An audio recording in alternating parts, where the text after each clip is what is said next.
देश स्वतंत्र झाल्यानंतर 1975 साली इंदिरा गांधी पंतप्रधान असताना देशात आणीबाणी लागली। या घटनेला 50 वर्ष पूर्ण झालेत। 25 जून हा दिवस भाजपा लोकशाहीतील काळा अध्याय म्हणून साजरा करणार आहे। आणीबाणीच्या काळात नागपुरातील अनेक लोकांना कारागृहात टाकण्यात आले होते। या आणीबाणीच्या काळात तुरुंगात गेलेल्या मिसाबंदी सन्मान 25 जून रोजी वनामतीच्या सभागृहात करण्यात येणार असल्याची माहिती भाजपा शहर अध्यक्ष दयाशंकर तिवारी यांनी आयोजित पत्रकार परिषदेत दिली। या पत्रकार परिषदेला भाजपाचे प्रदेश प्रवक्ते गिरीश व्यास, प्रदेश उपाध्यक्ष संजय भेंडे, माजी आमदार अनिल सोले, मिलिंद माने, विकास कुंभारे प्रामुख्याने उपस्थित होते।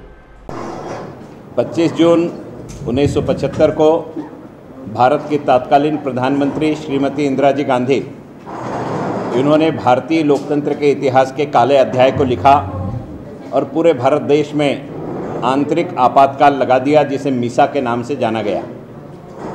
उस कार्यकाल में जितने भी राजनीतिक दल के प्रमुख नेता थे, सामाजिक संगठन थे, अखबार थे, सभी के ऊपर में बड़े प्रमाण में शोषण किया गया।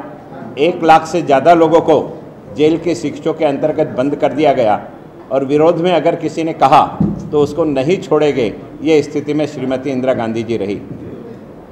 नागपुर शहर में एक ऐसी संस्था है जिसका नाम हिंदुस्तानी लाल सेना है। जो हिंदुस्तानी लाल सेना आज़ाद हिंद सेना के बाद एकमात्र ऐसी सेना थी जिन्होंने देश की स्वतंत्रता आंदोलन में भाग लिया। लेकिन 1975 में मीसाबंदी के अंतर्गत उसके संस्थापक मगन लाल जी बागड़ी, जो स्वयं सोशलिस्ट पार्टी से सांसद रहे, जो स्वयं कांग्रेस पार्टी से सांसद रहे, उन्हें भी जेल की शिक्षों में डालने का काम और उस पर प्रतिबंध लगाने का काम इंदिरा जी के नेतृत्व में हुआ। सामाजिक संगठन हो, राजनीतिक संगठन हो, चाहे धार्मिक संगठन, किसी को भी उसमें नहीं छोड़ा गया और अत्याचार के अंतर्गत, चकबंदी के अंतर्गत लोगों की ज़मीन जब्त कर ली गई। नसबंदी के अंतर्गत वे कुंवारे बच्चे जिनके ब्याह भी नहीं हुए थे, उनकी ज़बरदस्ती नसबंदी कर दी गई। बहुत बड़े प्रमाण में शोषण हुआ। अनेक परिवार 16-17 महीने जेल के अंदर रहने के कारण, बगैर कोई गलती के कारण भी वे इतने प्रताड़ित हुए कि पूरे परिवार उद्ध्वस्त हो गए। ये इतिहास वर्तमान पीढ़ी के सामने आना चाहिए और लोकतंत्र की पायमल्ली, लोकतंत्र का सत्यानाश, लोकतंत्र को पूर्ण रूप से उधेड़ बुन करके समाप्त करने की जो साजिश उस कार्यकाल में हुई है, ये वर्तमान पीढ़ी तक पहुँचे। इस दृष्टि से आने वाली 25 तारीख को नागपुर शहर में वनामती में शाम को 5 बजे लोकतंत्र सेनानियों का सत्कार रखा गया है। जो लोकतंत्र सेनानी जीवित है उनका सत्कार होगा, जिनका निधन हो गया उनके परिजनों का सत्कार होगा। माननीय विनय जी सहस्त्रबुद्धे एक विख्यात वक्ता है, इस विषय पर उनका बहुत अच्छा अध्ययन है और वो स्वयं इस कार्यक्रम में उपस्थित होकर के लोगों का मार्गदर्शन करेंगे।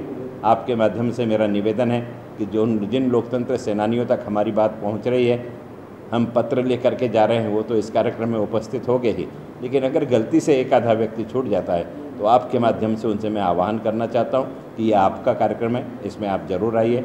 इस कार्यक्रम में लोकतंत्र सेनानियों के अलावा ज़्यादा से ज़्यादा नौजवान एकत्रित रहे, ये हमारी कोशिश है। कारण नौजवानों के बीच में इस आंदोलन की जानकारी होनी चाहिए कि भारत के इस काले अध्याय को वर्तमान पीढ़ी भी समझ सके कि किस प्रकार से संविधान को पूर्ण रूप से कुचलने का प्रयास हुआ था। इसी श्रृंखला में लोगों के घर तक पत्रक के माध्यम से यह जानकारी पहुँचे, इसलिए लोकतंत्र हत्या दिवस और संविधान रक्षा दिवस, इस दृष्टि से युवा मोर्चा के माध्यम से हम लोग कांग्रेस के कार्यकाल में किस प्रकार से संविधान के टुकड़े टुकड़े किए गए, पन्ने फाड़ फाड़ करके अनुच्छेद बदले गए, उस इतिहास को भी, कलंकित इतिहास को भी लोगों तक पहुंचाने का हम लोग प्रयास करेंगे, जिससे जनता समझ सके कि लोकतंत्र का रक्षक कौन है और भक्षक कौन है।